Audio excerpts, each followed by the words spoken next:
واجعله دأبا مسكن التعلم وموضع الفكرة والتفهم ومسكن الإرشاد والتعليم ومسكن التصويب والتفهيم.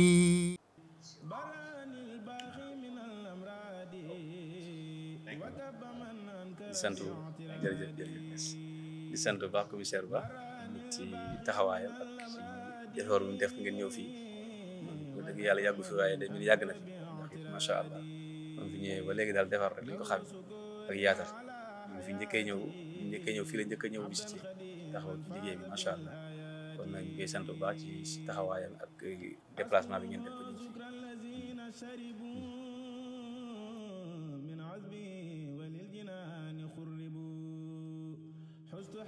wax dëgg yàlla nag mu nekk nag ak mbégteel waaw man na ko mu nekk mbégteel mbégte rek ñëwaat fi ànd ak commissaire sama xarit la waaw kii na sama xarit moom Amérique la dëkk donc ma ne ko ñu dem Touba ñu dem ziar si donc loolu mooy suñu tànk tey quoi waaw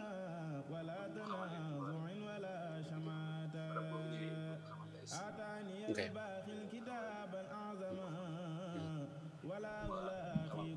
Cheikh Al Khadim di Serigne Touba moo ko créé atum 1888 waaw.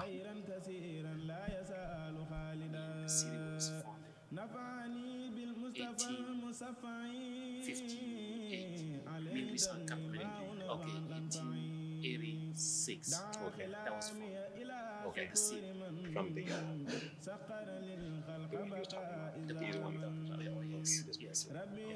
moom Cheikh Al Khadim nag ci ay jaar-jaaram moom ku taxawaloon yàlla la ak yonte bi ci ay mission yu bare ginnaaw bi nga xamante ne yàlla may na ko li mu ko may muy xam-xam bi ak gëm gi bam taxawal yoonu murit taxawal ay yu bare kon moom ci ay yitteem ci maanaam gëm-gëmam ci la amee li mu am tey du question ne leneen la waaye gëm-gëm gi mu gëmoon ak yaakaar gi mu yaakaaroon yàlla moo ko may te li mu am tey kon moom ku gëmoon boppam la ku amoon doogu ci boppam.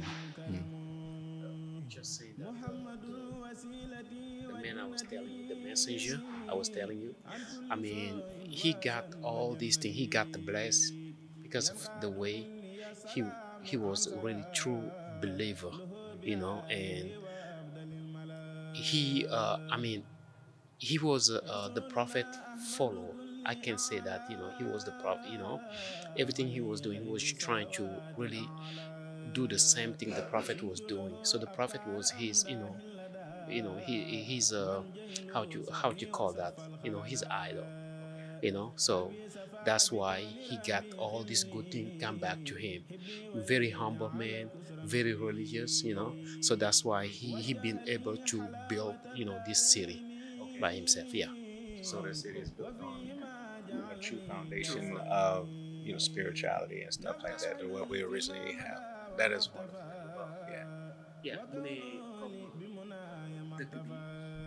dëkk l'islam la dëkku diine moo ko may lii yëpp quoi man maanaam gëm-gëm comme li nga doon wax sànq rek comme moo ko may li ma ne ko gëm-gëm sa sànq yi ñu si doon waxtaan avant ñuy ñëw sànq moo ko doon wax si sëñ bi ndeysaan li mu amee ni amul sax poche mu nekk loo xam ne ak ni mu xam moom ndeysaan moom waxul dara si tubaab bi malgré si armée américain bi la nekk quoi mais moom nit ku ñuul daal doole nit ku ñuul la kii ba ma ko waxee ne ko sëñ bi dafa xeex ak tubaab yi xam nga dugg na prison dugg na yëpp mais mënuñu ko dara loolu nag moo ko gën a marqué waat xam nga donc nag même chose la nga saying that I mean this is the best part. Okay. All right.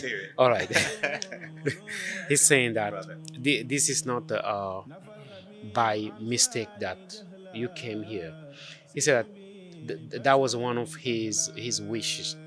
He was wishing that anybody who came from nowhere came here, he asked God to forgive you your sin, and so you definitely going to see a lot of moving forward. You're going to see a lot of different things in your life, and also this is what he was fighting for. he wasn't just fighting for your Senegalese people. He was fighting for American, especially black. That's right. So you're one of the people that he was fighting for. So you're truly blessed. That's why, because if there's some people who live in Senegal, but they never been here, very close, but they never been. Yes. Okay. If you're blessed, man, you will come here. Yeah, I say that you must have a clean heart. Yeah. So you clean, you pure. So that's why you made it. Well, I would tell you this has been a great experience because it's being raised, like I told you, parents, and going out, seeing that the Goriad and the door of no return. To me, it's more like a journey back, to come back in and be welcomed the way I've been welcomed and received, and to feel the strong connection with God that you all have in the faith. This is only an affirmation of what I already know, but to see it of my people is a godsend. mu ne moom Chicago la juddoo, foofu la yaroo, parents yi juddu si religion kii christianisme, mais ànd ak am gëm-gëm ba pare gëm yàlla bi ñu gëm ñu ñëpp, malgré nag ku si nekk am nga sa religion différente, mais moom gëm yàlla bi mi ngi fii nii bu yàgg, xam nga. Donc bu ñëwee fii dafa mel ni même gëm bi rek bu ma amoon rek moo fi nekkaat ba tey. Donc daal ñu sant yàlla rek, xam nga, li si def te ni nga ko gisee nii waxul daal du lekk yàpp mbaam du kii si yooyu noonu yëpp. Absolutely. You see, I told you. He said that when he saw you, he thought that you're great, you're Muslim, because that's what they just seen. There's no way they could think something else, You cannot fake a person believing in God. You cannot fake it. Your presence will always exude when people see you. sax mu ne ma mais nit ki boo gëmee yàlla rek day feeñ si yow, that's right. mu ne moo fi nekk. dëgg la gis nga ni am na ko mooy benn imam bu may nuróol sax, imam saoudien la, imam Kalabani, moom dañoo nuróo lool ci alxuraan ji dañoo nuróo gis nga ko dañoo nuróo lool. You said yeah. Oh yeah. benn lañ même kàddu gi ak sol beeg ak comportement bi. Oh, okay. Man, you can. Yeah. I'm proud of you. Proud, brother. That's what it's about. Yeah. Oh, the bit. Oh, dañoo nuróo okay. léegi bu demee internet bi dee Kalabani. Yeah, I said that you can check it on the internet. Imam Kalabani. I'll find that. Yeah, exactly. Okay. That might be your brother. You might go to visit. Descendant of him. You never know. Dem seeti ko. jàng alxuraan ci àdduna bi te nit ku ñuul la. bokkul ci saoudien yi l'original bokkul ci saoudien yi, mais moom foo mën a jàng alxuraan ba saoudien yi xamul ni ñu koy def accepté ko seen biir, waaye nit ku ñuul kooku la. There's one thing in Saudi Arabia, racism still exists, even though we are Muslim, right? Because of we're black. But this imam, he's telling you, his name is Kalabani. He's one of the best, Quran recitation, one of the best. So the people from Saudi Arabia, they didn't know what to do with him. Finally, they just accept him. Because you can't deny it.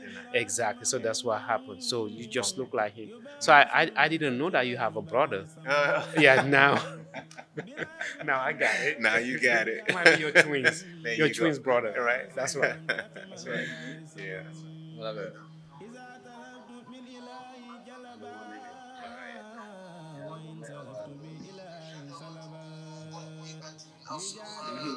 Oh wow. Yes. That's scary, man. It's scary you, huh? It's good.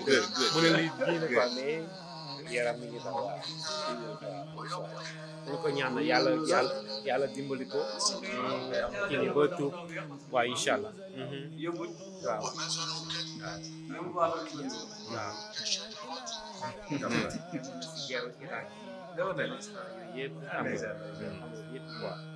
Mais lu rafet lay wax si jullit yooyu. Waaw. Bibliothèque Cheikh Al Khadim mooy bibliothèque bi nga xamante ne lépp lu aju ci xam-xam loolu ci bëree bëri mi ngi fii Cheikh Ahmadou Bamba Mbacké nekkoon 3e xalifa Cheikh Al Khadim moo ko créé woon pour wane Serigne Touba xam-xam ndax Serigne Touba xam-xam ci la def léppam ci la am léppam moo tax bibliothèque bi lépp lu jëm ci ouvrage Cheikh Al Khadim ak borom xam-xam yu mag ci àdduna seen téere ñu ngi fi. This is a library where you can find everything that the messengers, all those the books, and it was established by the third Caliph. The thing is, here they have this kind of thing called Caliph. It's like a leader. Yes. The third leader called Cheikh Abdul Ahad. So he was the third Caliph. So he's the one who established this library. But all these books belong to the messengers, to the Serigne Touba, the man from xam-xam la du question wàllu diine kese lépp xam-xam buy jëriñ doomu aadama ci dundam mi ngi fi lépp loo xamante ni jëm ci wàllum diine mu xam diineem lépp luy tax mu xam àddunaam xam ay médecine agriculture science lépp lu jëm ci xeetu métier rek mi ngi fi. It's more than just a religious series. You can learn about science, agriculture. It's just our life, our basic life, how we're supposed to be living, the best life, everything you can learn, everything right here. Yeah, so we're going to do a little bit tour to see, that's right. All right. Yeah. Nag borom xam-xam yu bari ñu fi ñëw américain yi dañu fi ñëw italien yi dañu fi ñëw espagnol yi ak anglais yi ñëpp dañu fi ñëw pour def ay recherche wala ñu gëstu wala ñu def ay visite. am na ay livres yoo xamante ni ay américain ñoo ko bind ci Serigne Touba yi ay japonais yi ay chinois yi espagnol ñu fi yëpp ñu fi. We have some books here written by some American, Italian. There's a lot of scientific people who came here just to do some search. Yeah. So we're going to visit those things. ñoo ko dépense seen bopp état du leen jàppale ci yenn yi mais ñoom ñooy taxaw ba pare état dooru ñëw fekk si jumaa yi ñu fiy gis bibliothèque yeeg route yeeg yu bëree bëri état moo leen ci ñoom ñooy ànd état ñu jàppale leen ci mais duñu xaar kenn. Most of this, the mosque, all this building you see here, it's not like that the government did it. They started and the government came to help, But most of the part, they did it, the Muridism community, the people from this community. And they're everywhere. You might see them in the US, they they're everywhere. And they've been sending a lot of money. Just to make sure that this city got everything they need. I mean, that's a dedication. Yeah, and it's a great thing too. It's really wonderful. Seen système ñoom ñi américain dañu am fu ñu am relation toujours ak mouridisme muy gëm seen bopp avant kenn leen jàppale. We can just call them Muridism. They have the American system because they believe in themselves. They don't wait for nobody to do something for them. They go hard, do themselves. And if you want to bring your help, you're welcome. So then we can call Muridism American. Okay. That's right. moo ñu dalal fii ci bërëb bu sell bi bërëb bi nga xamante ni bërëb bu xam-xam la man bi ma njëkkee ñëw Touba bërëb bi laa njëkk visité waaw def fi conférence ba pare door a génn pour wane rek mag ñi moom dañoo nàmpatalu ci l'islam ñu yaru ci yar njaboot gi ci l'islam waaw dafa am principe bu am solo nit ki moom bala ngaa taxawal lu mu mënti doon xam-xam day jiitu ci yow ba pare ma ne bala ngaa nekk imam faw nga jàng bañ nañ sax di wax loo nekkul taalibeem doo nekk sëriñam waaw moo tax bërëb bu ma fonk la moom bërëb bu la boo xam ne wax dëgg yàlla képp kuy jullit rek waroo di fi gëj waaw na xëy na léegoo léeg moom yitte mooy tax mais moom kenn waru fee gëj waaw ñuy am mbégte lool parce que ñii ñëpp su may wëllëre rek ka fi nekk alaaj Daawdu moom mu ngi dëkk Denver di Sénégalais d'origine dëkk Pikine baawu Pikine mooy cosaanam nag dafa am loo xamante ni dafa nekk ci moom mooy ki nga xam ne bu demee du fàtte fi mu jógee waaw bañ na ba li muy liggéey lépp Pikine la ko tuddee waaw moom waaw ca dëkk ba waa Denver bu ne restaurant bu mag la fa yor mais Pikine la ko tuddee Pikine Grill moom mooy tur waaw gëm sa bopp dëgg fu mu nekk nag di teewal Sénégal teewaay bu rafet tey ji moom moo tax lii dem naa ba Amérique seeti ko mu dalal ma këram mais nit ku baax la ñu baax rek la xam waaw tey ji ñu ngi ànd ak moom gis nga gan gi ñu indil muy Brahim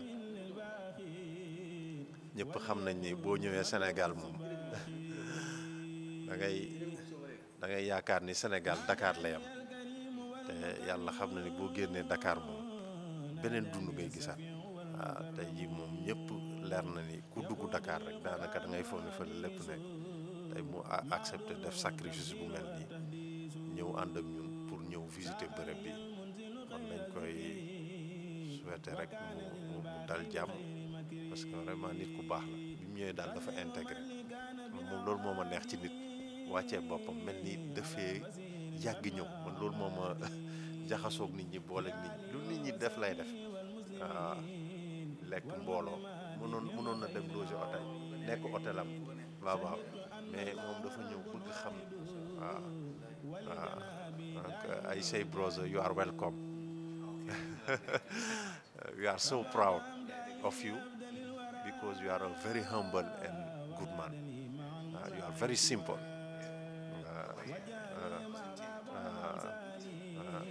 I'm really appreciate your adaptation in our culture.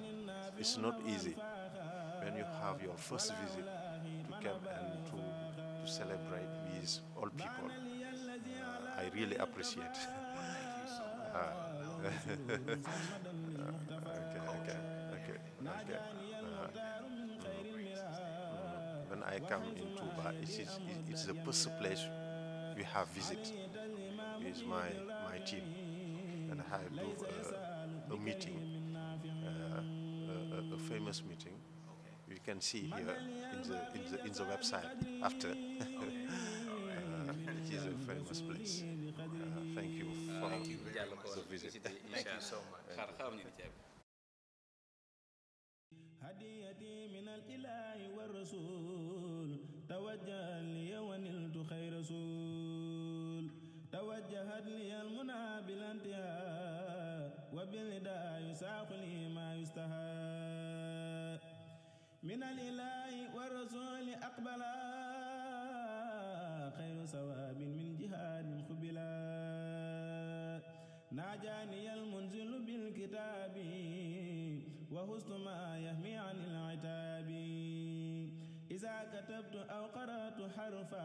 salaamaaleykum wa rahmatulahi taala wa barakaatuhu mbokk yi ñu leen di leen ziar bu baax di am mbégte lool ci teewaay bi nga xamante ne moom la ñu am suñu gan gu màgg gu tedd goo xamante ni jugee ba États-Unis tuddee Brahim bi mu ñëwee nag wax dëgg yàlla jugee ba États-Unis ñëw di siyaare si Touba ñëw di siyaare Cheikh Al Khadim ànd ak commissaire Arouna Ba mi tey ñëw ci commissariat NDAMATOU mu nekk xaritam ànd ak sëñ DAOUDA Diop waaye ñoom it ay xarit lañ ay wël lañ yàgg nañu ñaar ñëpp moo commissaire tey ñu ànd ak na seen gan gi nga xamante ne mooy Brahim ñëw Touba bi mu ñëwee nag di visiter di siyaare Cheikh Al Khadim ndax dégg na ko yàgg na koo dégg yàgg naa gis ay image am yàgg gis ay taalibe ci réew ma bëgg mu ñëwoon nag ànd ak sëñ DAOUDA ñëw pour xam li ci li Touba moom nag kilifa la ñu ko gisee nii waaye dafa wàccee boppam léppam ànd ak taalibe yi bokk na ci kilifa yi nga xamante ne ñu nekk ci armée ba ci États-Unis waaye ñëw na Touba tey visité ko ngir maanaam fierté gi sëñ Touba am ci der bu ñuul ak bëgg gi mu bëgg der bu ñuul ak fonk gi mu ko fonk kon loolu moo taxoon mu ñëw ànd ak commissaire Arouna Ba ak sëñ DAOUDA Ndiaye DAOUDA Diop pour ñu ñëw siyaara si Cheikh Al Khadim kon dañuy jox commissaire bu ko defee mu indi ay kaddu rek ñu jox sëñ gan gi mu tàggatoo. jërëjëf sëñ Diatara ñu ngi lay ziar bu baax di amaat mbégte rek di ñëwaat ci bërëb bu sell bi sunu ziar ñu ngi koy teg sa loxo nga tegal ñu ko ci xalifatul ham di sëñ Sidi Muntaxa Mbacké jaaree ci porte parole ak néegu sëñ Touba yi fi nekk yëpp amul xaaj ak sell comme ni nga ko waxee rek tey dañoo am gan yu bàyyeekoo depuis États-Unis ñëw pour visiter bërëb bu sell bi am ñoom mënoon nañ wax rek mënoon nañ yem si Ndakaaru rek mais moom dafa ñëw daanaka bu mu déggee waxu sëñ bi ak gis ni l'islam di doxee fii rawatina man ma nekk ci bërëb bu mel nii bërëb bu sell bu mel nii di fi liggéey muy cité religieuse yooyu yëpp gën koo sawarloo mu ñëw tey am fas yéene teew ci barab bi daal xool taxawaayu sëñ bi ak taxawaayu mouridisme ci àdduna si yëpp ñu ànd ak sunu xarit bi ñuy wax Daouda Diop moom suma wóllare bu yàgg la mu bawoo Pikine dëkk fu ñuy wax Denver nekk fa nekkin bu rafet teewal Sénégal ca bërëb ba tey ji bu ñu xamee Brian mi daanaka ci loxoom la jaar Brian moom mu ngi dëkk Chicago waaw wax dëgg yàlla amul benn xaaj ak sell bii moom première visite am bi mu ñëw fii Sénégal daanaka mu ngi fi war a def lu toll ci ñaari semaine rek ko xam loolu visite boobu xat na mais mu am teewaay ak Pastef tey ne tey rek faa mu ñëw visiter Touba rawatina bërëb bu sell bi waaw amu fi benn jafe-jafe nag bi ñu ñëwee yaatal nañ ko wax dëgg yàlla mu fas yéene am kàddu yoo xam ne da ko ciy bëgg teg rek kàddu yoo xam ne pour tàggatoo ak sant sa waaja mais balaa boobu rek ñu jox sëñ Daouda mi nga xam ne moom mooy interprète bi tey ñu mën a wax ak moom waaw jërëjëf. asalaamaaleykum waaw di leen jaajëfal rek yow sëñ Ousseynou waaw wax dëgg yàlla moom ndeysaan moom ubbil nañu porte yëpp def na comme sëñ bi ni mu ko doon waxee rek ku fi ñëw moom pour xam-xam wala pour bëgg a xam rek teg nañu si yoon bi wax dëgg yàlla te nag ñu ko jaajëfal bu baax waaw comme commissaire ni mu ko waxee rek ñu ànd ak suñu xarit bi Brian ñëw fii kon dama fi ñëw nag mais moom daf fay bëgg a ñëw pour bëgg a xam lu bëri si sëñ bi donc ñu indi ko fii waaw xanaa que ñu déglu xool yan impression la am depuis boobu waaw c'est ça we just want to know your impression. Okay, sure.